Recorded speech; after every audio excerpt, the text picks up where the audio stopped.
شکریہ خلیفہ اعلیٰ حضرت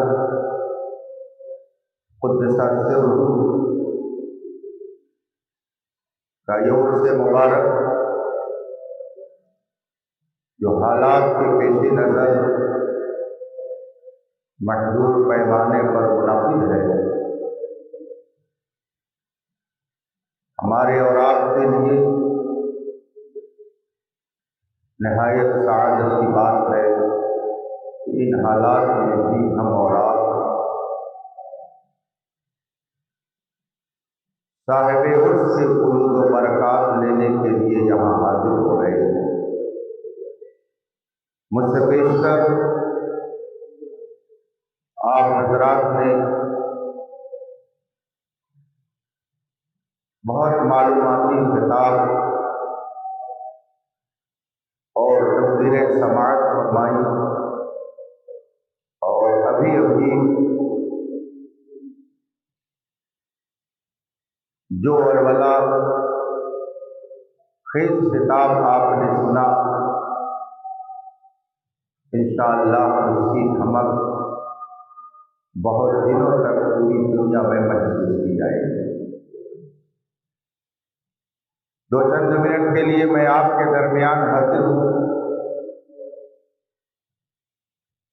آئیے مصطفیٰ جان رحمت سرور کائنات فخر موجودات علی تحیت و ثنا کی بارگاہ قدس میں درود و سلام کا نذرانِ عقیدت پیش کریں اور پڑھیں۔ اللہم صلی علی سیدنا و مولانا محمد معدن الجود والکرم و آلہ الکرام اجمعین۔ حضرات، اللہ رب العزت اپنے دین کی حفاظت کے لیے ہر دور میں ایک ایسی جماعت کو کھڑا کرتا رہے گا جو اسلام پر ہونے والے حملوں کا جواب دے گی، اور جس جماعت کے ذریعہ اسلام کی سچی تصویر امت مسلمہ کے سامنے بے غبار آئینے کی طرح موجود اور باقی رہے گی۔ 1400 سال کی تاریخ اٹھا کر آپ دیکھیں، رسول پاک صلی اللہ علیہ وسلم کی ظاہری دنیا سے تشریف لے جانے کے بعد سے لے کر اب تک ہر دور میں کسی نہ کسی نام سے فتنے بھی اٹھے، مگر ان فتنوں کی سرکوبی کے لیے اللہ نے بہتر سے بہتر انتظام بھی فرمایا۔ یزیدیت کا فتنہ ہو، اعتزال کا فتنہ ہو، تشبیہ و تجسیم کا فتنہ ہو، یا اس دور آخر میں دیوبندیت و وہابیت اور رافضیت کا فتنہ ہو، ہر فتنے کو ختم کرنے کے لیے اللہ نے کسی نہ کسی شخصیت کو کھڑا کیا۔ جس وقت دنیا میں فتنے وہابیت نے سر ابھارا، رب کائنات نے اپنے فضل اور اپنے کرم سے رسول پاک صلی اللہ علیہ وسلم کے وفاداروں کے ایمان کی حفاظت کے لیے بہت سارے جلیل القدر علماء کو پیدا فرمایا، مگر پوری دنیا میں جو نام سب سے نمایاں، جس کا کردار سب سے اعلیٰ، جس کا کارنامہ سب سے بلند، جس نے باطل کے خلاف سینہ سپر ہو کر حق کی آواز کو بلند کیا اور ہر باطل فتنے کی سرکوبی کے لیے اپنی زندگی کو وقف کر دیا، دنیا اسے مجدد دین و ملت امام احمد رضا کے نام سے جانتی ہے۔ میں نے ایک موقع پر چند علماء کے درمیان یہ بات رکھی کہ دنیا میں بہت ساری جگہوں پر بڑے بڑے علماء موجود تھے، مگر کیا وجہ ہے پورا کا پورا صوبہ، پورا کا پورا ملک بدعقیدہ بن گیا، مگر ہندوستان ہزار کوششوں کے باوجود وہابیت و بدعقیدگی کی گود میں مکمل طور سے نہیں جا سکا، بلکہ 70 سے 80% تک مسلم آبادی آج بھی اپنے نبی کے ساتھ سچی وفاداری کا دم بھر ہے۔ کیا وجہ ہے؟ ایران شیعیت کی گود میں چلا گیا، حجاز وہابیت کی گود میں بیٹھ گیا۔ کیا وجہ ہے؟ بے شمار ممالک بدعقیدگی کی زد میں آ گئے، مگر ہندوستان آج بھی نبی کے وفاداروں سے بھرا ہوا ہے۔ چند علماء کے سامنے جب میں نے یہ بات رکھی تو ان میں سے ایک صاحب نے فرمایا، صحیح بات یہ ہے کہ دیگر ملکوں میں کوئی احمد رضا نہیں تھا، ہندوستان میں اللہ نے امام احمد رضا پیدا فرمایا، جس نے ہندوستانی مسلمانوں کے دین کے تحفظ کے لیے جو کام کیا ہے صبح قیامت تک اسے بھلایا نہیں جا سکتا۔ اس کی خدمات ہی کی بدولت جس طرح سے ہندوستانی مسلمانوں کا ایمان محفوظ ہے، دنیا کے جس خطے میں چلے جائیے ان کی خدمات کا آپ کو وہاں بھی جلوہ نظر آئے گا۔ تبھی تو دنیا کہہ رہی ہے ڈال دی قلب میں عظمت مصطفیٰ سیدی اعلیٰ حضرت پہ لاکھوں سلام۔ دنیا کے جس خطے میں چلے جائیے جہاں پر اہل سنت و جماعت کے لوگ پائے جاتے ہیں، وہاں پر آپ کو امام احمد رضا کے افکار و نظریات کو پھیلانے والے بھی ملیں گے۔ امام احمد رضا قدس سرہ کے خانے علم سے فیضیاب ہونے والوں کی ایک لمبی فہرست ہے، مگر ان میں نمایاں نام حضور صدر الشریعہ بدر الطریقہ علامہ امجد علی اعظمی علیہ رحمت و رضوان کا ہے۔ آپ امام احمد رضا کے احب الخلفاء کہے جاتے ہیں۔ خلفاء میں جو امتیاز حضور صدر الشریعہ کو حاصل تھا وہ اور کسی کو نہیں حاصل تھا۔ ایسا نہیں کہ صدر الشریعہ علیہ رحمت و رضوان کسی تملق و چاپلوسی کی بنیاد پر اس منصب پر فائز ہوئے تھے۔ رب قدیر نے اپنے کرم سے جو صلاحیتیں صدر الشریعہ کو دی تھی، ان صلاحیتوں کے ذریعہ اعلیٰ حضرت نے پوری دنیا میں جو فقہ حنفی کا پیغام پہنچانے کا کام کیا ہے، اس کی بدولت صدر الشریعہ احب الخلفاء کہے جاتے تھے۔ اعلیٰ حضرت کے فیض و برکات کے عظیم چشمے کا نام صدر الشریعہ ہے۔ اعلیٰ حضرت قدس سرہ کے حاضر باشوں میں ایک لمبی فہرست ہے، مگر حضور صدر الشریعہ علیہ رحمت و رضوان نہایت ممتاز اور منفرد نظر آتے ہیں۔ جس طرح سے حضور صدر الشریعہ رحمت اللہ تعالی علیہ اعلیٰ حضرت کے حب الخلفاء ہوئے، اور حضور صدر الشریعہ نے اپنی زندگی کے آخری لمحے تک امام احمد رضا کے افکار و نظریات کو پوری دنیا میں پھیلایا، اور جس اخلاص کے ساتھ وہ بریلی سے وابستہ رہے کہ ایک جلیل القدر عالم نے جب یہ تحریر فرمایا اور میں نے پڑھا تو میری حیرت کی انتہا نہ رہی کہ سرکار مفتی اعظم ہند رضی اللہ تعالیٰ عنہ کی بارگاہ میں صدر الشریعہ کا ذکر آ گیا۔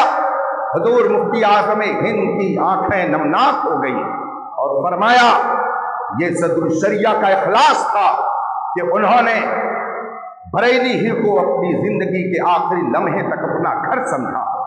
وہ کثیر التعداد طلبہ کے استاذ تھے، با اثر پیر تھے، شیخ تھے، ان کی شخصیت علمی شخصیت تھی۔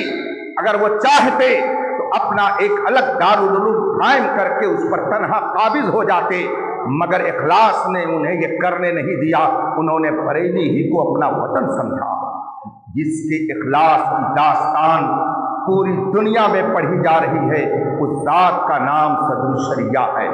اس ذات نے قوم کو جو عطا کیا، پوری جماعت کے خانوادوں کے آپ حالات معلوم کر لیجئے تو آپ کو یہ محسوس ہوگا کہ حضور صدر الشریعہ کا پیغام جس طرح سے آج پوری دنیا میں عام و تاب ہے، آپ کو کم خانوادے اس طرح سے دکھائی دیں گے۔ حضور صدر الشریعہ رحمت اللہ تعالی علیہ نے امت مسلمہ کی رہنمائی کے لیے ایک عظیم کتاب جو بہار شریعت لکھی۔ جماعت اہل سنت تو جماعت اہل سنت ہے، کسی بد عقیدہ طبقے میں بھی آج تک اس کے مقابل کوئی کتاب نہیں لکھی جا سکی۔ زبان اتنی سست اور شائستہ، 100 سال پرانی زبان۔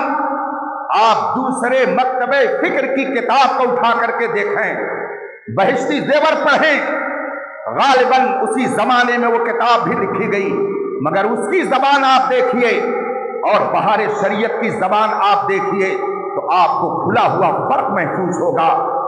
بہار شریعت کی زبان ایسا محسوس ہوتا ہے کہ آج کے ماحول میں لکھی ہوئی زبان ہے۔ اس زمانے میں جو اردو بولی جاتی تھی، اس سے ہٹ کر کے صدر الشریعہ نے جو زبان استعمال کی، جو سراست ہے، جو روانی ہے، جو عمدگی اس کے اندر ہے، جو ترکیب کا حسن ہے، آج بھی الحمدللہ اس کے جلوے سے لوگوں کی آنکھیں روشن ہیں۔ جبکہ آپ بہشتی زیور اٹھا کر کے دیکھ لیجئے تو پتہ چل جاتا ہے چند سطر پڑھنے کے بعد ہی کہ یہ اس زمانے کی کتاب نہیں ہے، کسی اور زمانے کی کتاب ہے۔ میں اسے بھی صدر الشریعہ کی ایک کرامت کہتا ہوں، ایک کرامت سمجھتا ہوں کہ 100 سال پہلے جو زبان استعمال کی گئی، اس کا جادو آج بھی لوگوں کے سر پر بول رہا ہے۔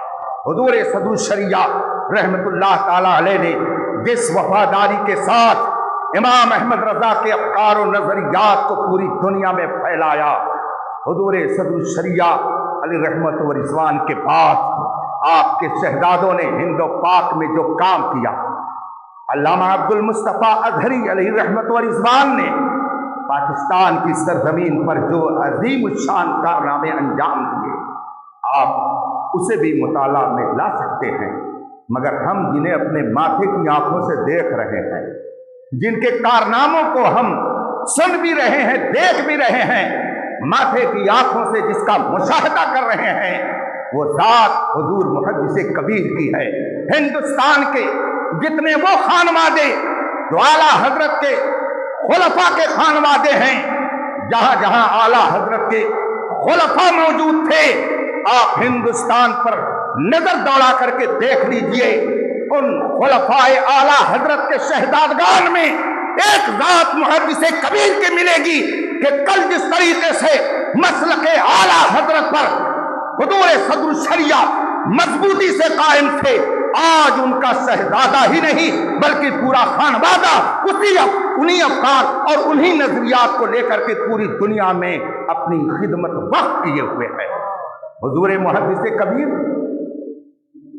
کے بارے میں ابھی بہت شاندار باتیں آپ نے خطیب لاثانی، خطیب ہر دل عزیز، معتمد و مستند حضور محدث کبیر علامہ مفتی شمشاد صاحب قبلہ سے آپ نے سماعت کیا۔ مجھے 25 سال پہلے کی بات یاد آ گئی جب حضرت مفتی شمشاد صاحب حضرت کے حوالے سے گفتگو کر رہے تھے۔ یہ لفظ ممتاز الفقہا یہ غالباً اسی شاگرد نے پہلی بار استعمال کیا تھا جس کے تعلق سے ابھی بہت ساری باتیں آپ نے سماعت کر لی ہیں۔ جب آج سے 25 سال پہلے سن 1994 میں فقہی سیمینار میں شرکت کرنے کے لیے پہلی بار حاضر ہوا، حضور محدث کبیر کی تنقید، آپ کی تدقیق اور باریک بینی اور پھر بحث و مباحثہ جس انداز سے لوگوں نے دیکھا اور ایک ایک مسئلے پر ایسی جرح و قدح اور اس طریقے سے آپ نے تدقیق اور تحقیق کے دریا بہائے، اسی موقع پر اسی صاحب نے کہا تھا کہ محدث کبیر تنقیح کے بادشاہ ہیں۔ جو کل تک تنقیح کا بادشاہ تھا، آج بادشاہ کے چپراسی کی حیثیت بھی تمہارے نزدیک غالباً نہیں ہے۔ یہ انقلاب کیوں آ گیا؟ نظریں بدل گئیں تو نظارے بدل گئے۔ اللہ تبارک و تعالی ایسوں کی اصلاح فرمائے اور ہمیں اپنے اسلاف کے نقش قدم پر چلنے کی توفیق عطا فرمائے۔ مجھے اچھی طرح سے یاد ہے جب گفتگو ہو رہی تھی شیئر بازاری کے حوالے سے، گفتگو ہو رہی تھی انشورنس کے حوالے سے، جیون بیمہ کے حوالے سے، اور جب حضور محدث کبیر کے سامنے لا کر کے انہوں نے اپنی باتوں کو رکھا اور اعتراض در اعتراض، اعتراض در اعتراض، حضور محدث کبیر نے ایک ایک جملے پر جب فقہیات کی روشنی میں گفتگو شروع کی، سب حیران و پریشان تھے اور ان کو کہنا پڑا کہ یہ صرف فقیہ ہی نہیں ہے بلکہ اپنے دور کا ممتاز الفقہا ہے۔ جو ممتاز الفقہا ہو، جو محدث کبیر ہو، اگر کوئی اسے آنکھ دکھانے کی کوشش کر رہا ہے تو گویا یہ ہمالیہ پہاڑ سے ٹکرانے کی ناکام کوشش کر رہا ہے۔ اللہ تبارک و تعالی اپنے حبیب کے صدقے میں انہیں سمجھ عطا فرمائے۔ ابھی حضرت علامہ مفتی شمشاد صاحب نے فرمایا کہ یہاں عید کر رہے ہیں اور دوسری جگہ کہہ رہے ہیں کہ مطلع صاف تھا، وہ عید غلط ہوئی، وہ کسی اور جگہ کی بات نہیں، وہ میرے شہر خلیل آباد ہی کی بات ہے۔ ایک صاحب نے خلیل آباد سے یہاں فون کیا اور کہا کہ آپ بتائیے مطلع کیسا تھا، شہادت کیسی تھی؟ تو انہوں نے کہہ دیا کہ مطلع تو یہاں پر صاف تھا، اس لیے وہ شہادت صحیح رہی۔ بعد میں جب میں نے معلوم کیا تو وہی بات ثابت ہوئی جو ابھی حضرت نے فرمائی ہے کہ انہوں نے بھی عید جمعرات ہی کو کی۔ اب اس کو نفاق کہا جائے کہ کیا کہا جائے کہ ایک طرف تمہارے نزدیک عید صحیح نہیں ہے اور دوسری طرف تم عید کر رہے ہو، اس کا مطلب ہے کہ تمہیں شریعت نہیں پیاری ہے، تمہیں اپنی طبیعت پیاری ہے۔ جب تم نے چاہا حضور محدث کبیر سے بغض ظاہر کر دیا اور جب دیکھا کہ حالات کچھ اور ہیں تو انہی کے صف میں مل کر کے تم بھی اللہ اکبر کہہ کے کھڑے ہو گئے۔ اللہ تبارک و تعالیٰ ایسے لوگوں کی بھی اصلاح فرمائے۔ رفیقان محترم، اس وقت ہم لوگ جس مسجد میں بیٹھ کر یہ عظیم الشان پروگرام دیکھ رہے ہیں اور اس میں شرکت کر رہے ہیں، یہ مسجد بھی حضور محدث کبیر کی محنتوں کا نتیجہ ہے۔ گھوسی کو حضور محدث کبیر کی ذات نے پوری دنیا میں متعارف کرایا ہے۔ وقار کی نظر سے گھوسی کی سرزمین کو اگر لوگ دیکھتے ہیں تو جب گھوسی کا ذکر آتا ہے تو حضور محدث کبیر کا سراپا لوگوں کے ذہن میں آ جاتا ہے۔ حضور محدث کبیر نے گھوسی کو وہ نعمتیں دی ہیں، علماء کا ایک جمع غفیر دیا ہے۔ آج پورے ہندوستان میں جب کسی شاندار خطیب کو بلانے کی بات کی جاتی ہے، بدعقیدوں سے مناظرے کی بات کی جاتی ہے، تو جن چند شخصیتوں پر لوگوں کی نظریں ٹھہرتی ہیں انہی شخصیتوں میں سے حضور محدث کبیر کے شاگرد رشید مناظر اہل سنت مفتی شمشاد صاحب پر بھی لوگوں کی نظریں جاتی ہے۔ پورے ہندوستان میں کہیں بد مذہبوں کا جواب دینے کی بات آتی ہے، بلکہ بڑے بڑے اداروں کے بیچ میں کوئی پہنچ کر کے اگر اہل سنت کو چیلنج کرتا ہے تو ان کی زبانیں گنگ ہو جاتی ہیں۔ اگر کوئی ان کا جواب دینے کے لیے پہنچتا ہے تو وہ گھوسی کا شہزادہ مناظر اہل سنت جو شاگرد رشید ہے محدث کبیر کا مفتی شمشاد صاحب کی ذات پہنچتی ہے۔ جب بدعقیدوں کے جواب کی بات آتی ہے تو لوگوں کی زبانیں گنگ رہتی ہیں، اور جب استاذ پر کیچڑ اچھالنے کی بات آتی ہے تو فوراً ویڈیو بنا کر کے لوگ اس کو نشر کرتے ہیں۔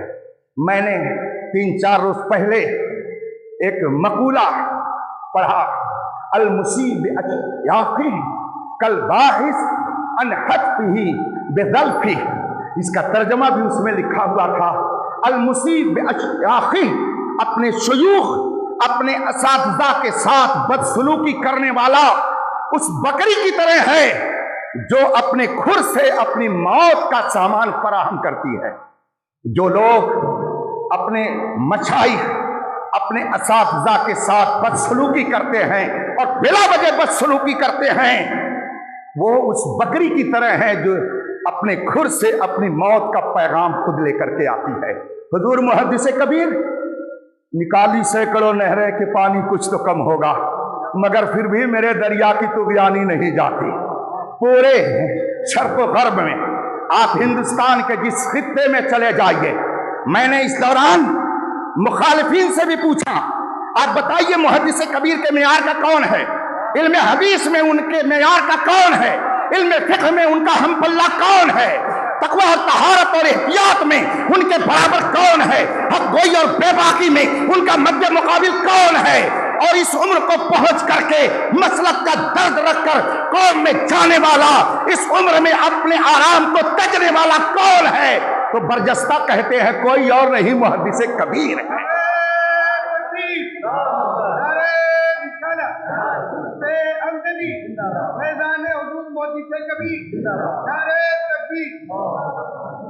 اکیلا ہوں مگر آباد کر دیتا ہوں ویرانہ، یہ شان محدث کبیر کی ہے۔ اکیلے ہیں مگر حضور تاج الشریعہ کی زبان میں یہ تنہا نہیں ہے، ایک انجمن ہے۔ ایک انجمن کا نام محدث کبیر ہے، علم کی اکیڈمی کا نام محدث کبیر ہے، تقوی اور طہارت کے بلند مینار کا نام محدث کبیر ہے، فضل و حکمت کے چمکتے چاند اور سورج کا نام محدث کبیر ہے۔ جو چاند پر تھوکتا ہے، تھوک چاند پر نہیں جاتا ہے، خود اس کے منہ پر آتا ہے۔ لوگ دیکھ رہے ہیں ذلت کون اٹھا رہا ہے اور کس کی بارگاہ میں لوگ عقیدتوں کے پھول نچھاور کر رہے ہیں۔ رفیقان محترم، ہم اور آپ بہت خوش نصیب ہیں کہ آج ہمارے درمیان حضور محدث کبیر جلوہ فرما ہے۔ جب کوئی مشکل مسئلہ پیش آتا ہے تو ہم محدث کبیر کی طرف رجوع کرتے ہیں۔ ہم نے بددیانتوں کی بددیانتی کو بھی دیکھا ہے۔ چاند رات میں جبکہ ہم نے 10 بجے کے قریب اپنے شہر خلیل آباد سے یہاں شہادت کے لیے بھیجا، 12 بجے کے قریب رات میں میرے ایک استاد محترم کا فون آیا، فرمانے لگے مولانا میں ذرا متردد ہو گیا، شک و شبہے میں پڑ گیا ہوں۔ میں نے کہا حضرت کیا بات ہے؟ انہوں نے فرمایا میں نے شہادت کے لیے گھوسی بھیج دیا ہے، لیکن فلاں صاحب نے فون پر جب مجھ سے بات کی تو انہوں نے کہا کہ 3-4 لوگوں کی شہادت غیر معتبر ہے، تبھی سے میں پریشان ہوں، کروں تو کیا کروں؟ ان کی اس بات سے میں شک میں پڑ گیا ہوں، شہادت کے لیے تو میں نے بھیج دیا ہے۔ ہم نے کہا حضرت کہاں سے بتایا؟ کہا وہ کہہ رہے تھے بہار شریعت میں لکھا ہوا ہے کہ جب مطلع صاف ہو تو ایسی صورت میں کثیر لوگ چاہیے، اس لیے کثیر تو ہے نہیں 4، تو میں تردد میں پڑ گیا ہوں۔ میرے بغل میں بہار شریعت رکھی ہوئی تھی، میں نے کہا حضرت اگر اجازت ہو تو آگے کا جملہ بھی میں عرض کر دوں۔ فرمانے لگے کیا ہے؟ اس کے آگے یہ مسئلہ اور بھی تفصیل سے کچھ بتایا گیا ہے۔ میں نے کہا ہاں، بہار شریعت میں آگے یہ بھی لکھا ہوا ہے کثیر لوگ چاہیے، اور کتنے لوگ چاہیے یہ قاضی سے متعلق ہے، جتنے سے اس کو غالب گمان ہو جائے وہ فیصلہ دے دے گا۔ جو ہی میں نے یہ عبارت پڑھی تو فرماتے ہیں کہ یہ تو مسئلہ ہی بدل گیا، مجھ کو تو اتنا ہی بتایا گیا تھا۔ میں نے کہا میں تقریباً 25 سال سے جانتا ہوں جو لوگ اس طرح کی بددیانتی کرتے ہیں ان کو بے نقاب کرنے کی ضرورت ہے۔ احتیاط اس لیے کی جاتی ہے کہ جماعت کا شیرازہ منتشر نہ ہو، لیکن جو لوگ جماعت کا شیرازہ منتشر کر رہے ہیں ان فتنوں کو بے نقاب کرنے کے لیے ہمارے مفتی شمشاد تنہا کافی ہیں۔ اللہ تبارک و تعالی ایسے فتنوں سے ہماری حفاظت فرمائے۔ متعدد بار ایسا ہوا مطلب کی عبارت کو سنا دیا اور جو اپنے مخالف عبارت تھی اس پہ ہاتھ رکھ دیا۔ ابھی گزشتہ سال لاک ڈاؤن جب ابتدا ہوئی ہے، جمعہ کا مسئلہ آیا، اذن عام کا معاملہ آیا، ساری کتابوں میں لکھا ہوا ہے کہ اگر لوگ مسجد میں اکٹھا ہو گئے اور دروازہ بند کر لیا تو جمعہ نہیں ہوگا۔ بہار شریعت میں بھی یہ لکھا ہوا۔ اس وقت نہ انہیں بہار شریعت یاد آئی، نہ اس وقت انہیں فتاوی رضویہ کی بات یاد آئی، نہ انہیں فتاوی عالمگیری کی بات یاد آئی، نہ انہیں اور کتب معتبرہ کی بات یاد آئی، چونکہ وہ یہ دیکھ رہے تھے لوگ کیا چاہتے ہیں۔ اسی لیے میں کبھی کبھی کہتا ہوں کہ کچھ لوگ چہرہ دیکھ کر کے فتویٰ دیتے ہیں، مگر جو مسلک اعلیٰ حضرت پر سختی سے قائم ہیں وہ چہرہ دیکھ کر فتویٰ نہیں دیتے بلکہ کتاب دیکھ کر فتویٰ دیتے ہیں۔ جو لوگ چہرہ دیکھ کر کے فتویٰ دیں گے، چہرہ بدلے گا، فتویٰ بدلے گا۔ یہی وجہ ہے کہ ان کے فتوے بدلتے رہتے ہیں۔ جب کوئی پوچھتا ہے فلاں کی تعریف کیا ہے تو جواب دیتے ہیں یہ کفر ہے، تجدید ایمان لازم ہے، مگر جب چہرہ بدل جاتا ہے تو کل تک جو بات کفر تھی بعد میں وہی بات ایمان بن جاتی ہے۔ خود بدلتے نہیں، قرآن کو بدل دیتے ہیں۔ ہوئے کس درجہ فقیہان حرم بے توفیق۔ اللہ تبارک و تعالی ہمیں فتنوں سے محفوظ رکھے اور حضور محدث کبیر دامت برکاتہ العالیہ کو عمر طویل عطا فرمائے۔ ان کے فیض و برکات سے عالم اسلام یوں ہی مستفیض ہوتا رہے۔ یہ اللہ کی ایک عظیم نعمت ہے۔ حضور محدث کبیر رب کا ایک عظیم تحفہ ہیں، جماعت اہل سنت کی شان ہیں، جماعت اہل سنت کی آبرو ہے، فقہ حنفی کے صدقے ترجمان ہیں، مسلک اعلیٰ حضرت کے نگہبان اور پاسبان ہے۔ جو ان سے ٹکرائے گا وہ چور چور۔ وآخر دعوانا ان الحمدللہ رب العالمین۔ السلام علیکم۔